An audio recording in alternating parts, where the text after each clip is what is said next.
آپ کو بتائیں کہ وفاقی آئینی عدالت نے پاسپورٹ اینڈ امیگریشن رولز کی کالعدم شدہ دفعات بحال کر دی ہیں۔ دفعات بحالی سے شہریوں کے نام پاسپورٹ کنٹرول لسٹ میں شامل کرنے کا اختیار بحال ہو گیا ہے۔ مزید کیا تفصیلات ہیں جان لیتے ہیں اپنے نمائندے حسیب ملک سے۔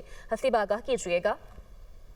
دیکھیں، یہ وفاقی آئینی عدالت کے اندر جسٹس محمد علی مظہر کی سربراہی میں 2 رکنی بینچ نے سماعت کی تھی، جس میں عدالت نے لاہور ہائی کورٹ کا جو فیصلہ تھا اس کو معطل کر دیا ہے۔ عدالت نے پاسپورٹ اینڈ امیگریشن رولز کی کالعدم شدہ دفعات کو بحال کر دیا ہے اور دفعات بحالی سے شہریوں کے نام پاسپورٹ کنٹرول لسٹ میں شامل کرنے کا بھی جو اختیار تھا وہ بحال کر دیا ہے۔ عدالت نے حکومت کا شہریوں کے پاسپورٹ غیر فعال کرنے کا اختیار بھی بحال کر دیا ہے۔ عدالت نے فریقین کو نوٹسز بھی جاری کر دیے ہیں۔ جسٹس محمد حسن اظہر رضوی کی جانب سے یہ استفسار کیا گیا کہ یہ ڈنکی لگا کر جانے والوں کا کیس ہے، جس کے اوپر ایڈیشنل اٹارنی جنرل عامر رحمان کی جانب سے عدالت کو آگاہ کیا گیا کہ فرحان علی نامی شہری غیر قانونی طور پر ایران گیا، جہاں سے ڈیپورٹ ہو گیا تھا اور غیر قانونی اقدامات پر پاسپورٹ کنٹرول لسٹ میں نام شامل کیا گیا تھا۔ عامر رحمان جو کہ ایڈیشنل اٹارنی جنرل ہیں، ان کی جانب سے یہ بھی کہا گیا کہ پاسپورٹ ٹھیک ہے، کالعدم شدہ دفعات بحال کر دی گئی ہیں۔ حسیب بہت شکریہ، آپ ہمیں اپڈیٹ کر رہے تھے۔